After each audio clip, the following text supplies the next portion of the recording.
Idag ska jag och Milla Pettersson visa er hur ni tar ett ismete till nästa nivå samt hur man börjar och ismeta. Så här ser mina ismetersaker ut. Första felet Mille, en bättre fisk här. Hur fan vad grymt. Detta är varför man vill ha utespärna så tidigt som möjligt. Oj. Tjenare alla glada amatörer och proffsfiskare. Idag ska jag och Milla Pettersson visa er hur ni tar ett ismete till nästa nivå samt hur man börjar och ismeta. När man ismäter så är säkerheten alltid prioritet nummer 1. Dessa är en billig livsförsäkring och även en kompis är bra att ta med sig ifall oturen skulle vara framme. Man har ofta med sig väldigt mycket grejer så en rejäl pulka att släpa allting på är att föredra. Idag är vi som alla andra dagar ute i gryningen eftersom att det oftast kommer en huggperiod, så därför försöker man vara ute i god tid så att man har en lång och härlig dag på isen framför sig. Nu har vi kommit ut till platsen som vi ska fiska på och denna sjön, den har ganska stora djup. Så idag så kommer vi fiska över typ 20 meter och betesfisken i denna sjön, de går ganska högt upp. Så vi kommer fiska ungefär 1-3 meter under iskanten. Och det är bättre att fiska lite för högt eftersom gäddornas ögon är riktade uppåt. Så det är bättre att fiska lite över gäddan än fiska under gäddan. Men när man ismetar vill man ut saken så snabbt som möjligt. Så vi kommer gå in med lite taktik och setup och sånt när vi väl har fått ut alla sakerna.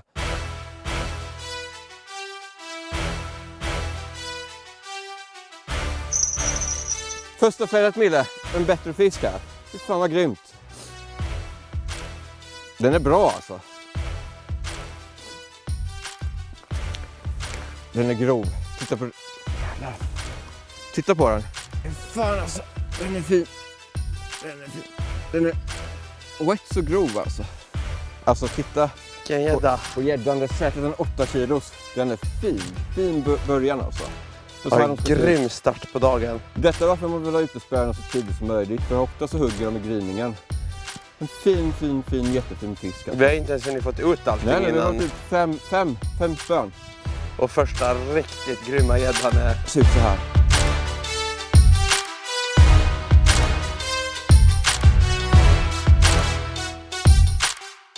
Så har vi mätt fisken. Denna fina fisk. Och den var faktiskt inte så lång som jag trodde. Den var bara 99 cm. Så ska jag tippa på att den väger strax över 7 kilo eller någonting. Så nu ska vi släppa tillbaka den. Men när man får en större fisk så är det viktigt att man hanterar den bra. Och det är faktiskt typ 0 grader nu så man behöver inte oroa sig för kylan. Men när man ska släppa tillbaka den i hålet så vill man inte att den ska glida ner över de här kanterna för de kan vara ganska vassa. Så istället så har man med en vanlig IKEA-kasse och den fungerar faktiskt perfekt. Så bara blöter man den lite så att inte slemskiktet skadas på gäddan. Sen lägger man gäddan på IKEA-kassan och så glider man den sakta sådär. Och som ni ser så var den jäkligt pigg. Det betyder att vi har hanterat den snabbt och bra. Och vilken grym start med det. Ja men det är sjukt. Älskar Småland Tobbe. En stor gädda på första fället. Ja. Och det kan bara bli sämre. Det är i mitten av februari och det är ganska mycket snö på isen. Och jag har ett spö kvar och på det spöet ska jag visa er hur jag gör när jag sätter ut ett ismetespö. Som ni ser här så är det ett gammalt hål och detta hålet har faktiskt levererat ganska bra förra gången vi var här.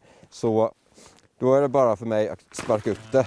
För om ett hål levererade bra förra gången man fiskade där så finns det en anledning till det. Och då är det väldigt smart att sätta ett spö där nästa gång man är på samma ställe igen. Men om nu det hade blivit tillräckligt tjock is och jag inte hade kunnat sparka upp hålet så hade jag använt en isspett.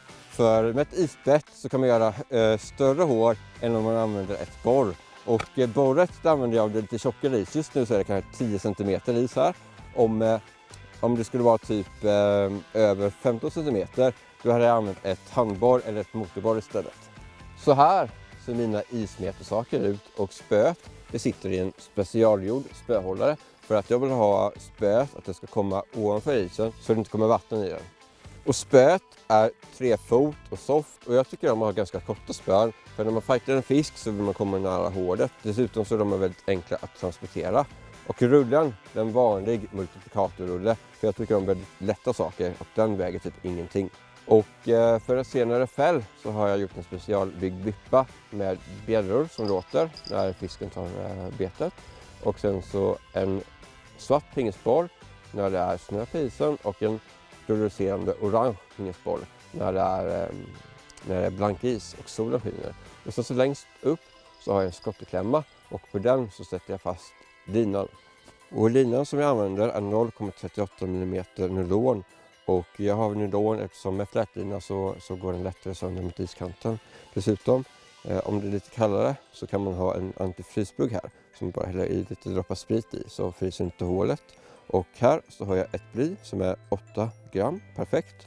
Och sen så har jag en liten pärla här som skyddar knuten. Som tafs så har jag titaniumvajer. Och som krok så använder jag en liten Owner ST41BC i storlek 4. Och en krok har faktiskt varit tillräckligt. Man behöver inte ha 2 stycken utan en krok är perfekt. Ofta så sitter de precis i mungipan. Och självklart så behöver man betesfisk och just idag så kommer vi köra med möttar. Och då tar jag bara 3 kroken och sen så sätter jag fast den lätt så här i ryggen och det blir perfekt. Och här går gäddorna, som jag sa tidigare, ganska nära isen. Så jag kommer sänka ner denna mötten på typ 3 meter. Så tar jag typ 1, 2,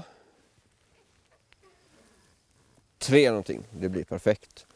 Och sen så bara släpper jag ner linan och blyet. Och sen så sätter jag fast den här i vippan. Spänner åt rudden. Och sen så är det klart. Nu kör vi. Ja, kom igen Tobbe.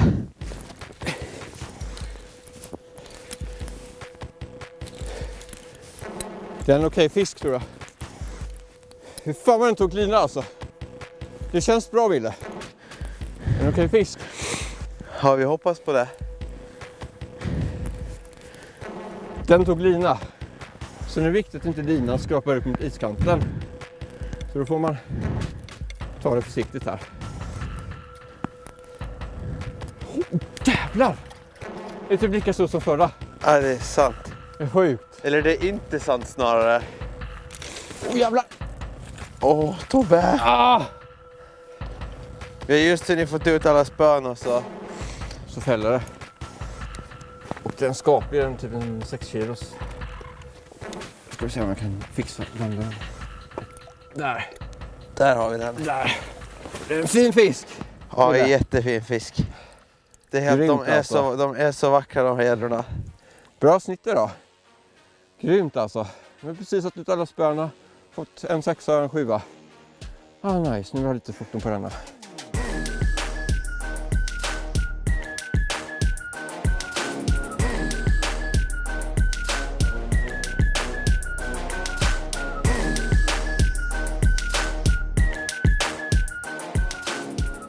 Ja, Bara kör. vi gör så här Tobbe, vi kör direkt va? Ja.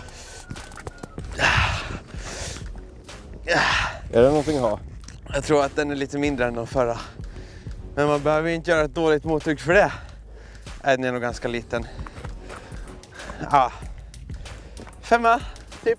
5? Det är Typ. ändå hyfsat. Ja, det är skapligt. Shit, man måste... Nej, oj. Man blir ju att överdriva vikterna ganska lätt. Plus att jag är sån som person. Oj. Ja, det är då anledningen till varför man fiskar med en enkel krok. Den sitter så fint i mungipan och vi tappar inte mer fisk än någon annan. Tycker vi i alla fall. Okej. Så är det bara att... Det är inte ens svårt, det är bara liksom att... Väldigt enkelt och bra. Så nu tar vi och släpper tillbaka den här. Så ses vi igen om några år. Lillgäddan. Ja, den sticker iväg som en avlöning. Där gjorde den det.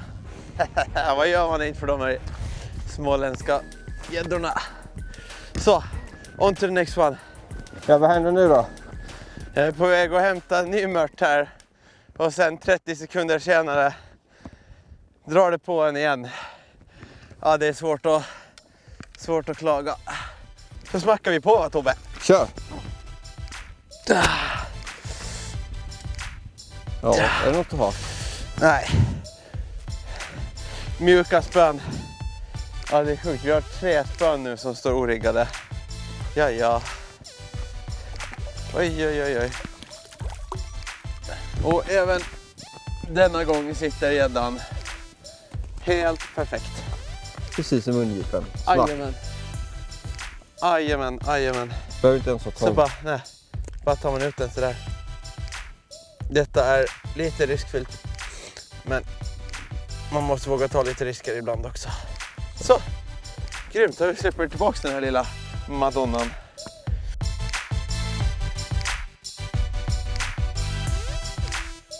Det som är så effektivt när man ismetar är att om man vet ett ställe som det går mycket stor gädda, så sätter man ut spöna och sen kan man riktigt nöta och bara vänta på att de stora gäddorna ska äta. Men det kan göra att det kan ibland ta ganska lång tid mellan varje fäll. Så det gäller att sitta bekvämt och äta gott. Så alltid när jag ismetar så har jag med mig en bra karpstol som är jätteskön. Och sen kan jag bara sitta här och vänta och blicka ut över de öppna vyerna och se om det fäller snart. För att gäddans tid ovanför isen ska bli så kort som möjligt så gäller det att vara väl förberedd när man kommer fram till hålet. Det vi har med oss är en IKEA-kasse som även fungerar som en vågsäck, och i den så har vi en tång, en extra mört, en våg och måttband samt en kamera så att man får lite schyssta bilder på de fina fiskarna man har fångat.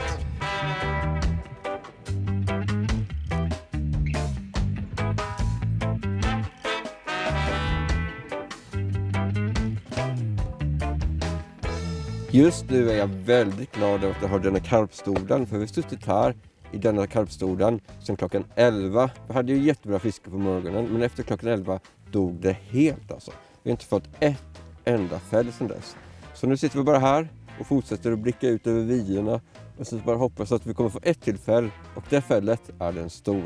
Det är helt sjukt, vi har väntat 4,5 timme och nu fällde 2 spön i loppet av, vad är det, 5 sekunder? Ja, men jag tar den och så springer på nästa. Okej, vi gör så. Står jag här och fightar den där gäddan. Och där kommer Mille med sin fisk. Sjukt. Oh. Det här är typiskt vad som händer i denna sjön. Först får man ingenting under flera timmar. Och sen från ingenstans. Dubbelfäll. 2 fiskar. En typ 3,5. En 2,5. Perfekt. Och detta är så himla kul. Först springer vi. Får Mille fäll, springer vi på den. Och sen så hör vi på vägen när vi springer, får jag fäll. Dubbelfäll.